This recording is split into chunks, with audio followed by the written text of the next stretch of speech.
Good morning, everybody, and welcome to our next live stream on the couch with Turner Real Estate. I'm here with Emma Slate and Lachlan Turner, the CEO and Managing Director of Turner Real Estate. Thank you so much for being here with us today. Thanks for having us. Thanks for having us, James. Wonderful, wonderful. So, I guess we might just start with a bit of your background. How long have you been with Turner Real Estate? How'd you get into the industry? Those sorts of things. Yeah, well, I think the first thing to say is that how did I get into it? Well, I think I was born into it because it's a family business. We were established in 1991, so we've been trading for 26 years now. I've been in the sales part of the business for 14 years. Emma, you might want to mention your history, but yeah. Sure, I'm the Chief Executive of Turner Real Estate.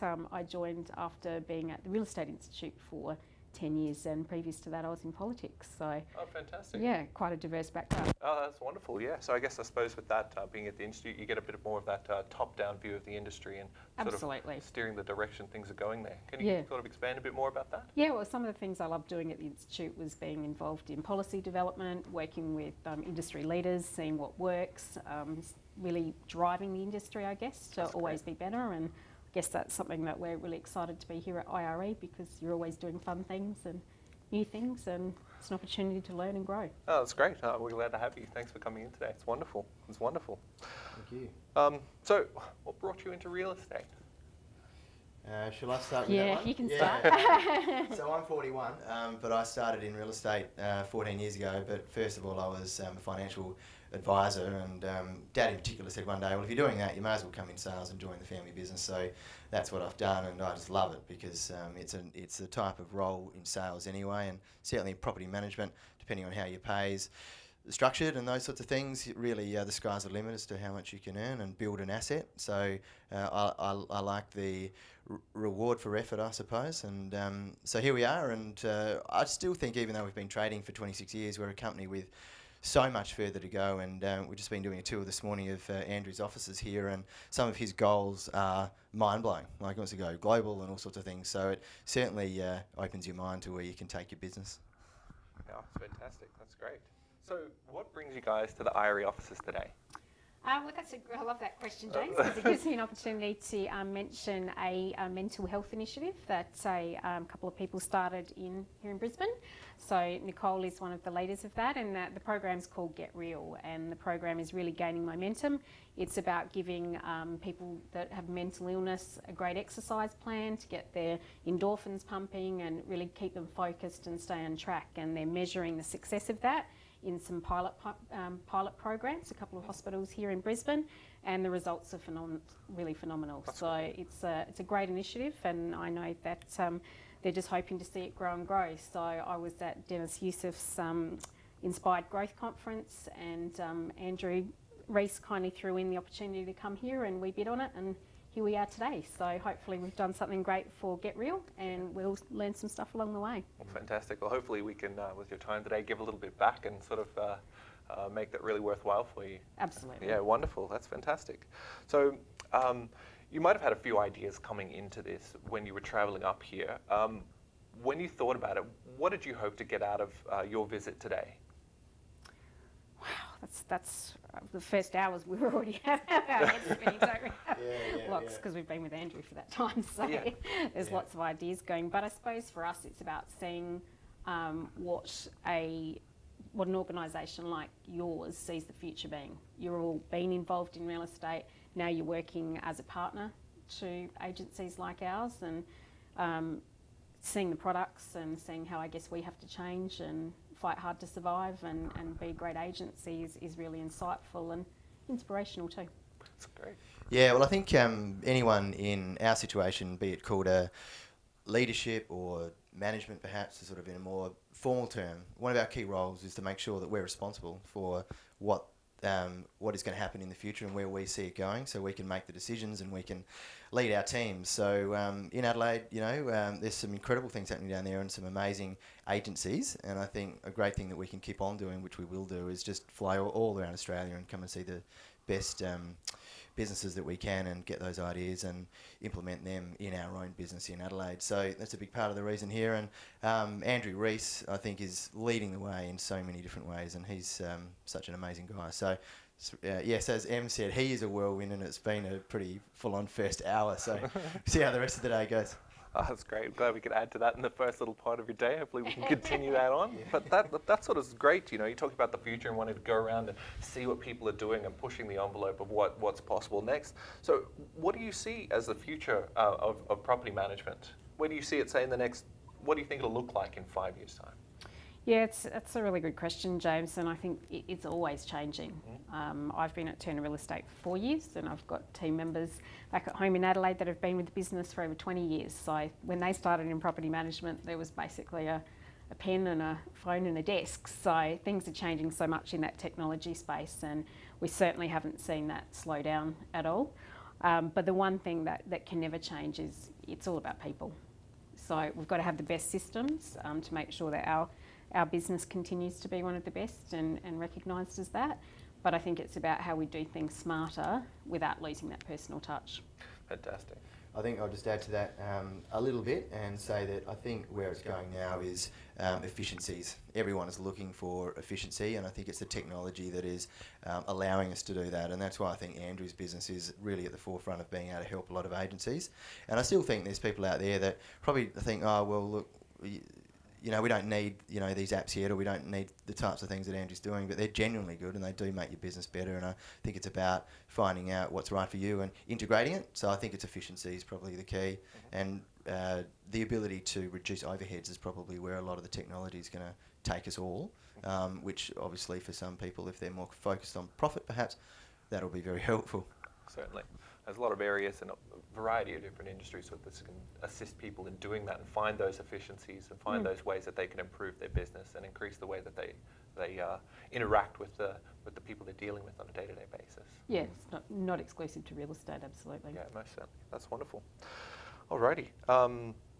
So, I suppose, starting off in the industry, what was it like the first month? What kind of procedures and practices were put in place compared to what we have now?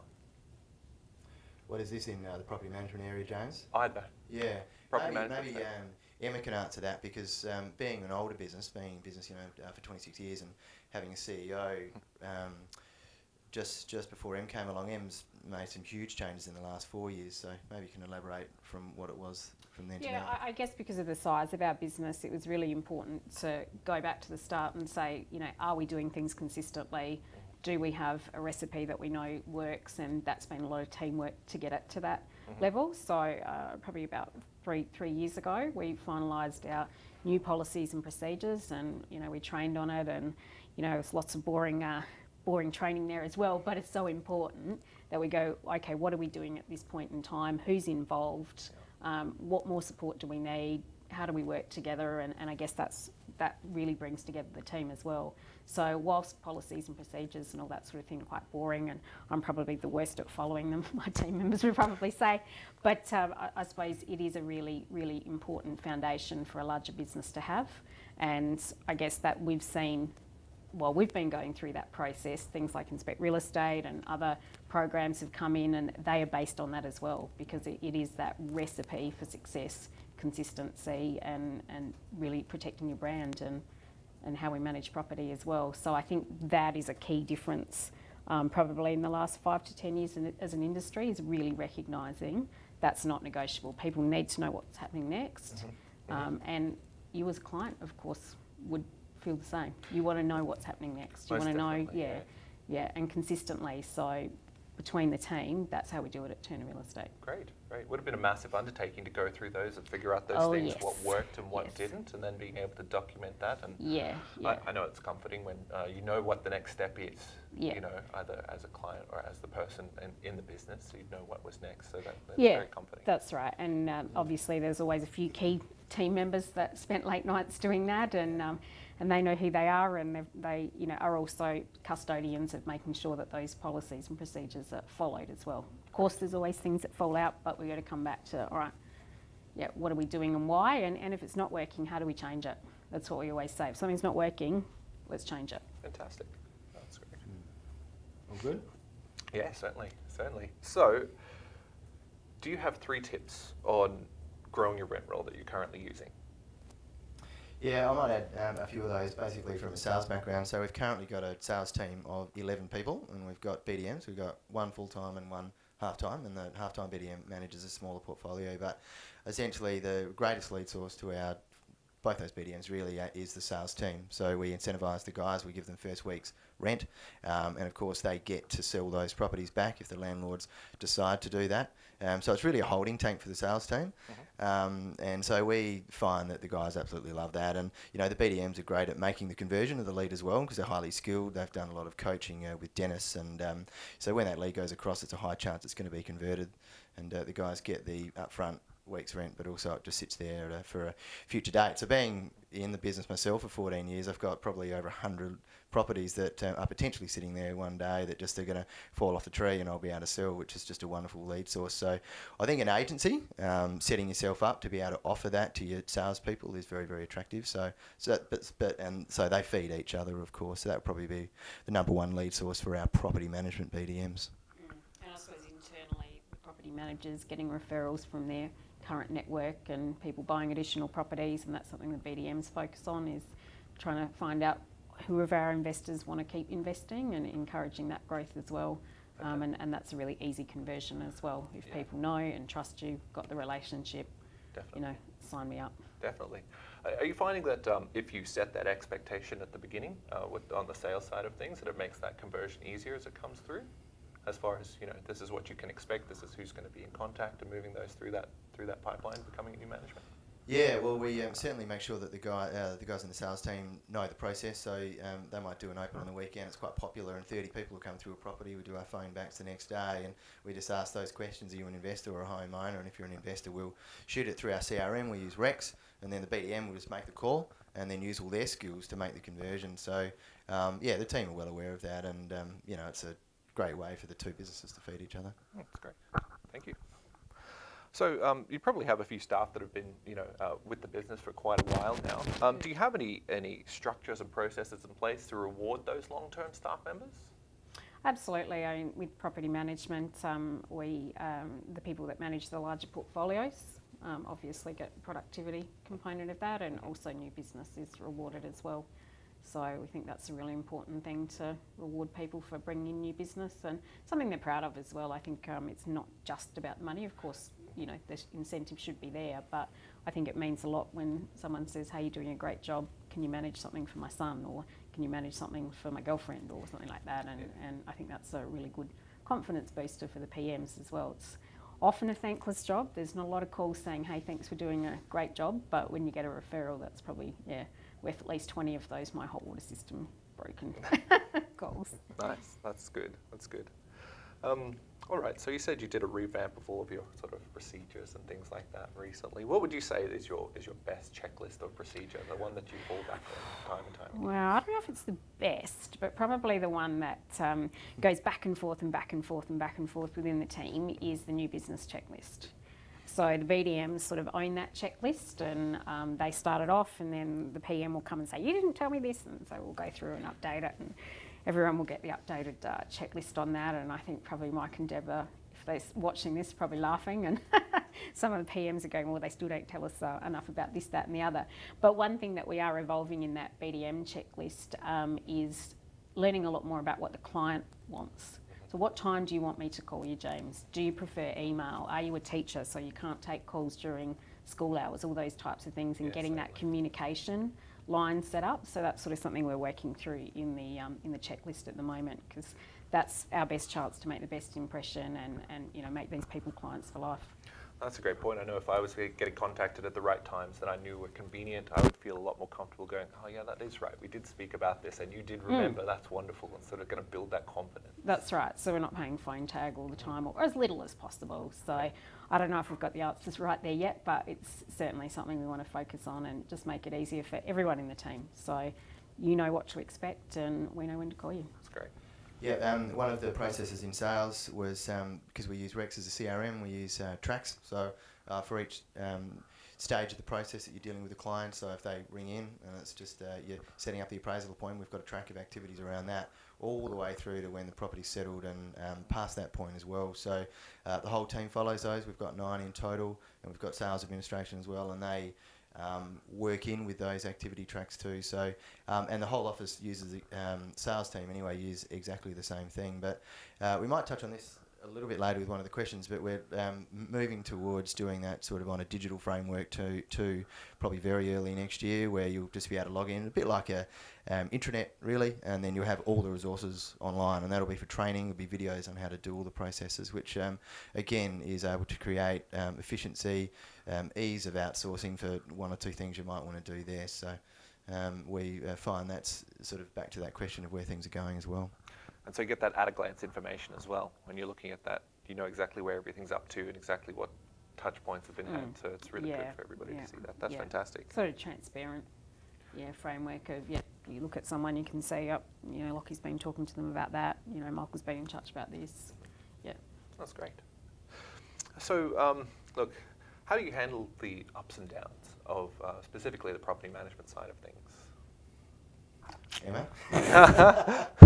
What do you do there? I just think every day's got to be a new day.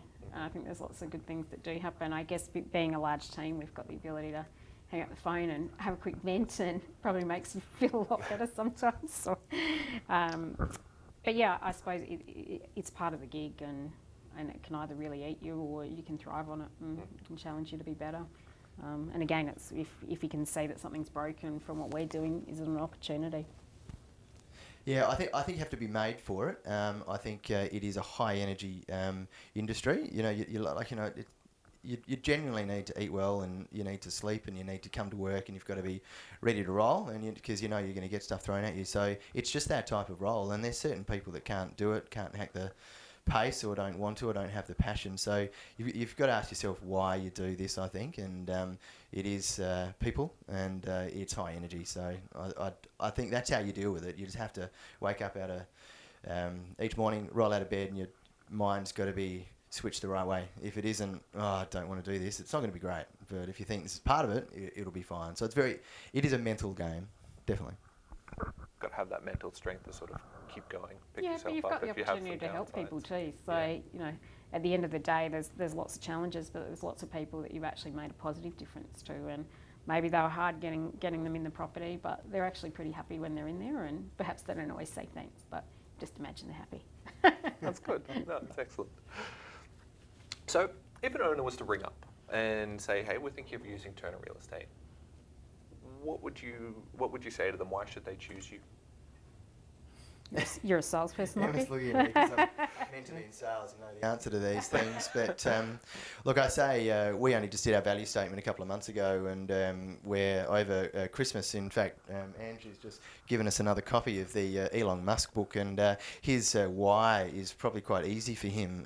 He builds out the Tesla cars to reduce carbon to save the human race, and the other reason he's got the SpaceX company is to fly and to other planets like Mars and save the human species. So his whys are just out there and incredible. So we tried to think about what ours was, and basically it's to build long-term relationships with people, and also that we're handling probably what's their biggest asset on a financial level, and to realise that what we're doing for these people is really, really important. So that was our why. I think we sort of probably had to realise that first. And so when they ring us, well, I mean, that's all part of it. We're here to serve you. We're very fired up about that. We want it to be a long-term partnership. It's going to be honest and ethical. We've been doing it for 26 years. Our rates are fair. We've got great systems as well. We're focused on the future and serving them. So, but of course, it always comes back to the commission rate. How much do you charge? So there's certain things that we try and say around that as well, but we just try to show them the value and the difference between what some of our lower cost people in the industry are doing and what the difference is. So, but at the end of the day, it is a relationship, and if our sales guys have done a brilliant job handballing a property management lead, for example, they don't even ask any questions. They just go, where do I sign? And a lot of our existing PMs as well, like Steve Taylor, that's been with us for 25 years of the 26. 20. Oh, 20, was it? 20. Long time. So, just before we left on Friday, he was sitting down with the client, just said, where do I sign, Steve? I've got another one. And so that's what we try and create. I think it's very expensive going out there with a business and trying to market at people all the time and say, we're trustworthy. We're going to talk about social media in a sec, but I think that's where reviews are really important as well online. Yeah, fantastic. Thank you. So just to follow on from that, we talked about it a little bit earlier, harnessing leads from your salespeople. So what's your process for that, and do you have any tips? Yeah, well, I think the key thing is the sales guys themselves. You really need to focus on them and train there, but it's not hard. So one of the key things I ask my guys is mainly when they're at opens, because so many people don't answer their phone when you call back. So we do a lot of SMSing now, but they just don't bother. If the property's not of interest to them, they won't bother calling back. So we say, look, maybe you want to call back so we can register you as a buyer, which is a free service. But mainly try and engage them at the open. If not, we try and get them on the phones. And one of the first questions we ask is this a home for you, or is it an investment? And obviously, if it's an investment, we go down that path and do it through the CRM, as I mentioned before, through to the BDMs. Definitely. Oh, that's great. So what makes a good property manager? Good communicator. Yeah. It's as simple as that. Yeah, fair enough. You have to be able to resolve things in a really positive way, and sometimes that's challenging, but it all comes down to communication, and as soon as that breaks down, it's like a relationship breakdown. Certainly. If I were to say where I think that's going as well, is that a PM, really they're called a property manager, but they should probably be called a people manager. And I think this is where the technology is really important, which is what we're learning, and that's where it's going. So we're able to create more efficiency on the back end of paying utilities, doing the connections, leasing properties and things like that. Then I think the property manager of the future is the person that is a relationship builder. You know, they're more about the people. They spend more time interacting with their clients rather than just a reactive emergency call to say the hot water service is broken. It's more of a client relationship. These are other properties that we think you might be interested in. This is where we think tips of how you can get a higher return. I think that's a property manager of the future. And you know, clearly the business owners need to say, well, that's great, but you need to be able to afford to do that. So that's where technology will create efficiencies to make the PM job less administrative and more client-focused. Finding that room to find other ways where you can assist your clients. Yeah, that's because, great. I mean, we're all subject to disruption so much. So we, the armory that we've got, I guess, is that we're a client service. So we need to extend that, I believe. Great. And so following on from that, sort of making a good property manager sort of external facing, talking with your clients, internally, what do you think makes a good team leader? I think people that are prepared to just always go the extra mile and look out for their mates, really. I don't think anything should ever be underneath someone. Yeah. I think you should always be prepared to get in the trenches and talk to the difficult people and show people a different way of doing things and take people with you. You can't leave people behind. Yeah, fantastic. Great. So we talked earlier a bit about social media and where you guys are going with that. What are you doing to leverage that at the moment? And do you have any examples of what's been working or what's not been working that you thought might have? Yeah, sure, James. So yesterday here in Brisbane as well, I attended the Digital Live conference, which was put on by Steve from the REA Group, and that went all day yesterday, and that was absolutely wonderful. Where's it all going? It's still probably not the thing that if you're in the trenches and you wanted to get new managements, it's probably not going to get them for you. But it's very important, I think, owners of businesses need to take it more seriously. I think probably one of the key things to look at is that a lot of landlords at the moment, and I'm talking very generally, and particularly our portfolio being an older business as well, a lot of our landlords are older. So we actually need to start talking to the 30 and 40-year-olds, and those guys are online, and that's where social media is going to be full on and very, very important. And it's not necessarily just Facebook, it's probably Instagram now, and LinkedIn are probably the other two main areas where people are going. Yeah, so there's sort of a bit of an insight there. I'm trying to think of some other things to say about it. But reviews has been really good for us, and I know that we rank really well, and our BDM mentions that he often gets calls where they mention that we've looked at you online, you've got a 4.7 Google rating, and so actively feeding that. Whenever I get a compliment on a staff member, thank you so much. It means so much if you could share it on Google as well. So just building those bit by bit, something you can't do all at once, or Google removes them all. It's just got to be something that continues to evolve, and certainly that's important to do. Yeah, Emma, that reminds me, that's an excellent point. So essentially, word of mouth these days is when people go to the bar, or what they used to do anyway, and they still do it. You know, the dinner table, and it's incredibly powerful, and that's a big part of who we are, about making sure we do a great job so people talk. But for people that don't necessarily are not in your network, they now look at basically the reviews on Google and Facebook. So I think as a salesperson, as a property manager, as a business owner, you should all be encouraging the clients that you've worked with and done a great job for, to make sure that they're putting a review on those in those areas for you, because that's what the public's going to look at now. Mm-hmm. And asking for people to do that for you. You know, they may have given you some great feedback. Well, it's wonderful that they say it to you, but it's also asking them to provide that for you online, which is a wonderful thing to do. Yeah, it's great. And oftentimes when people are looking, they may not go any further if they're researching and they saw a certain review rating online. So it's great that you guys have maintained that really high. Well, yeah, you really have to encourage it, because you'll inevitably get the tenant that wasn't happy after you trashed the house that, you know, they gave you a poor rating. Yeah. Well, that's the reality. Definitely, definitely. You're on ticket for a reason. Yeah, and sort of, in a way, exactly what we're doing right here now is a form of social media, really. And I think the idea behind it is just to make it easy. Just do it. Everyone's got an iPhone these days. They've got a high-def camera. In fact, one of the guys said yesterday the movies Star Wars 1 and 2 were made on cameras that are as powerful as the ones that we've got in our current iPhones now. And we've got editing apps and all sorts of things. So it's incredible what we can do. And so use the iMovie app, so you can cut and add in you know, your logo to the start and the end of these things. You can literally make little movies.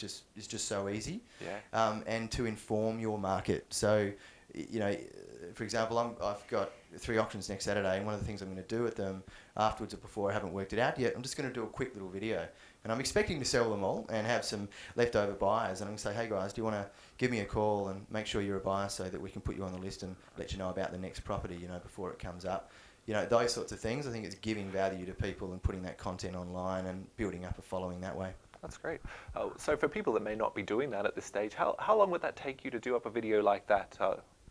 Yeah, well, that's an interesting question, because a lot of talk yesterday was about the timing. So 60 seconds now is about the maximum video time, but some of the videos are going like, you know, for 20 seconds, where it's just one tip, you know, on how to prepare your home for sale, for example, and then a bit of an update about what's happening in the market in a local area, and then after the end of that, it is a call to action, which is easy for the consumer. So SMS me my number, which you might have as a caption sitting within the video at the end, or just have it there the whole time, just so the consumer can go and just get in touch with you straight away. So it's all about time and keeping them quick and really, really relevant.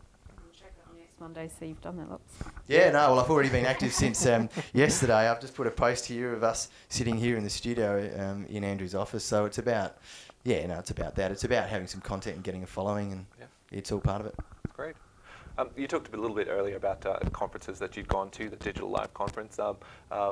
Maybe you'd like to share some conferences that you found very useful this year that you might want to share with other people, because people are often wondering, who should I go see? What should I go see? And what's going to benefit me and my business the most?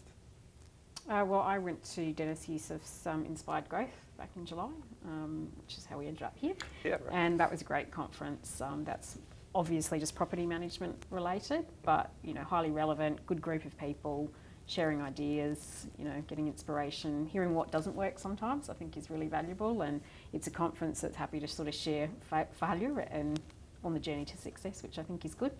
So I really enjoyed that and look forward to going next year too. Wonderful, wonderful. Yeah, one we went to the week before last was Lee Woodward's conference called the Leader Conference, and he does that every year. And I've known Lee for 14 years. I first went to his real estate salesperson's course in Sydney after ARIC one year when I first started in real estate. And Lee is incredible. He's high energy, he's a hard-working guy, but every year you go and you just hear exactly what's going on, what the absolute latest things are. And I feel very confident as a business owner and that the ideas that we've got and what we're going to implement from that is really what's happening right now and what's going to be taking us well into the future.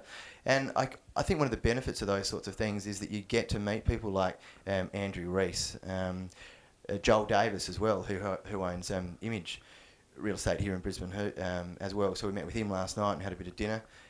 So those sorts of people, it's about going and learning, but then it's implementation. So we often find we'll do a leaders conference like Lee's last week, and then we'll fly here to Brisbane and we'll meet people from that conference and learn even more. And implement. So I think that's very good. But one of the key themes of Lee's last week was, you know, the digital frameworks and efficiency, and, you know, having sort of the internet style of things for people to access data, and a lot of outsourcing going on as well. We're going to be careful with that and see how that goes, because I think it's still new and you don't want to be burning any of the relationships you've got. So I think that's got to be done.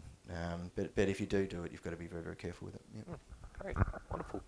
So you talked about your value statement earlier, but what would you say the goal of Turner Real Estate is, and what personal career goals do you have?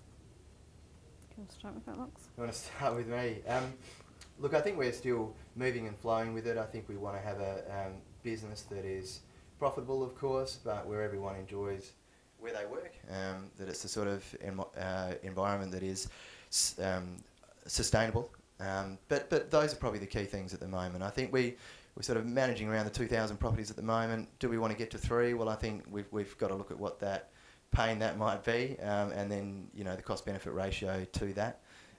But I think as long as you've got a business that employs people, they're happy, they've got opportunities, you know, hopefully there's some profit in it at the end of the day. That's probably the key thing. So, you know, I'm sure there's a lot of business owners out there that just want to keep their team small. There's others that probably want to franchise and go national, or all sorts of things. So I think it's personal. Great. Wonderful. I guess finally, what would you find, you guys are IRE users, what would you find is your favourite tip or trick about the software that you guys use regularly? I think probably one of the best things for the BDMs is when they go out, sit in front of an owner, and they can say, you know, look, we're looking at 340 to 350 a week in these suburbs. Do you want me to jump online and look how many tenants we've already got in that category? That tenant match, I think, is just really powerful to use in listing presentations, and being able to show people, you know, how we're comparing against the market, what people are doing, how many people are seeing the properties, and just that accountability and reporting. And I think that's a real strength of the product. Wonderful, wonderful. Great. Oh, sorry, go.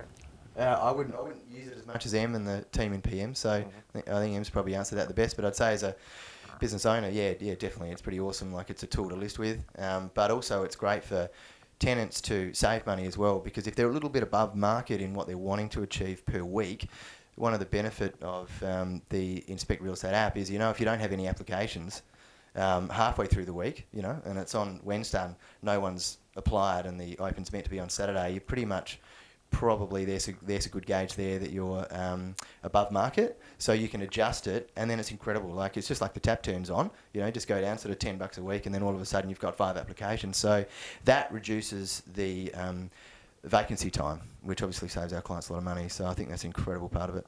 Fantastic. Wonderful. Well, thank you both so much for joining us here today. Thanks, really James. appreciated your insights and everything like that. Yeah, it was wonderful. So Thanks a lot, James. Cheers, mate. Cheers. thank you. Thank you.